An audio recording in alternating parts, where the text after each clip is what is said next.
pose maintenant ces questions. Premièrement, que cherche Crayon à faire dans cette scène? Elle tente de sauver sa nièce, bien sûr, de la mort de sa nièce, même si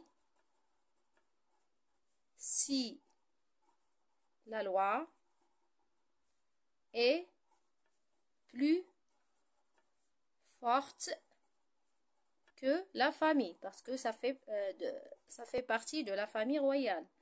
Donc, il essaie de la sauver pour ne pas mourir. Comment apparaît Antigone dans cette scène? Elle est toujours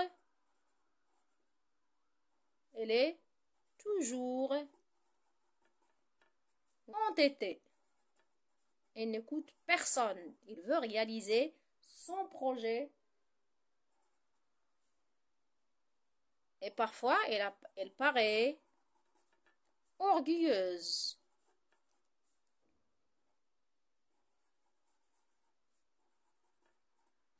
Devant l'attitude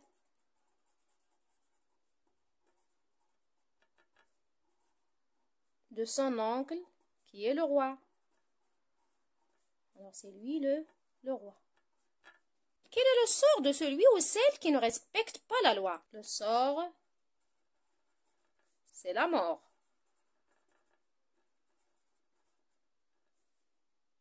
Parce que déjà, dans l'édit royal,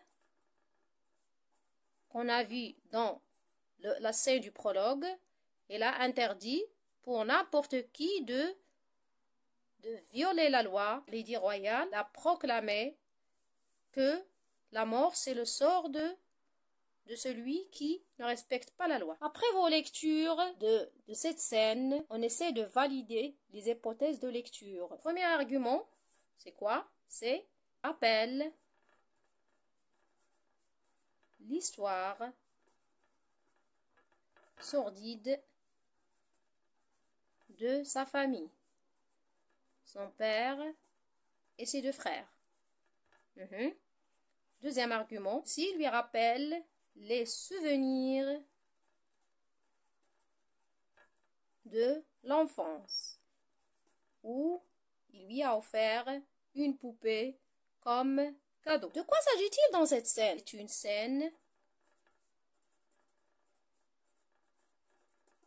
de confrontation, bien face à face,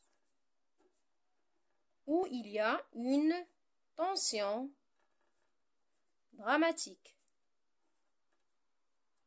Pour l'héroïne, est-ce qu'elle a peur de son sort? Non, parce qu'elle est forte, courageuse.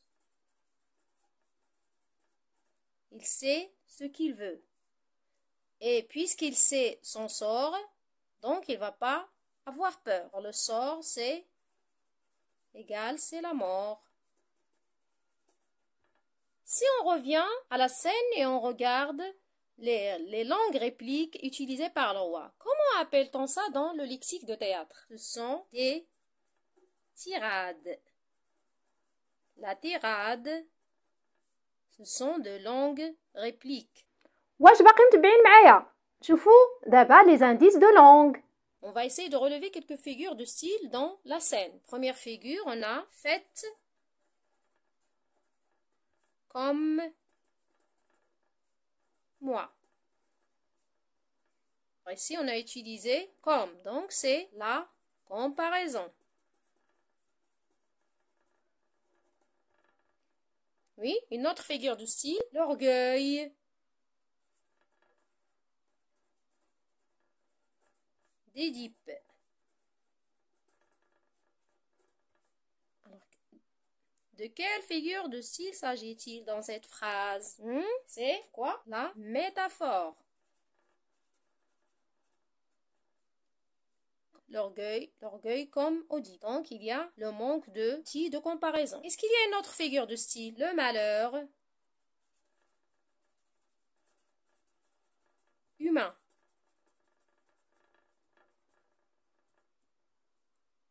Ici, on a la personnification. Très bien. Pour la troisième partie, les axes lecture. Le premier axe, comment est le comportement de Créon avec Antigone? La contradiction de Créon pour sauver Antigone. Elle fait des essais et elle essaie de la convaincre pour rejeter son projet et bien sûr de changer son caractère. Mais Antigone, est-ce qu'elle va écouter son oncle? Pour la convaincre, qu'est-ce qu'elle a fait? Rappel sur le destin de celui qui cherche à enterrer Polynice le traître.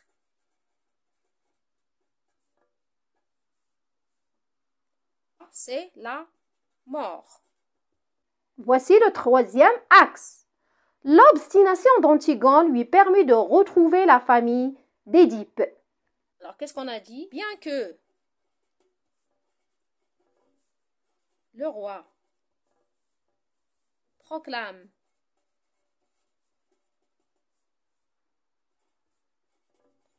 haut et fort, c'est-à-dire elle est très sévère, que la loi,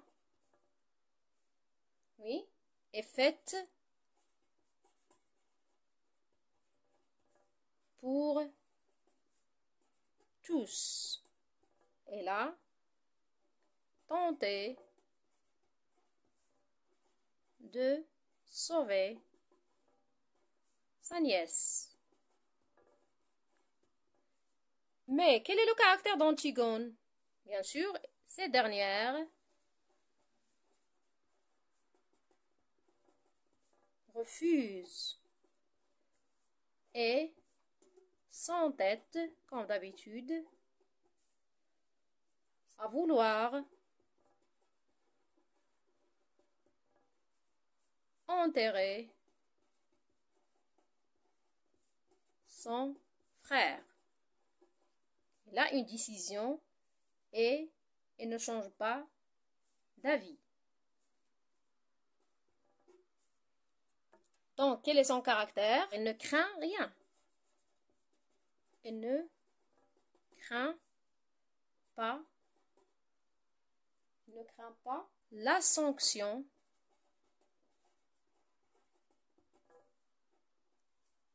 de Créon. Et bien sûr, elle attend la mort. Le personnage d'Antigone, c'est une femme très forte qui veut réaliser son projet. Donc, c'est la fin. Attendons aussi une autre scène avec un autre personnage. Merci et à bientôt.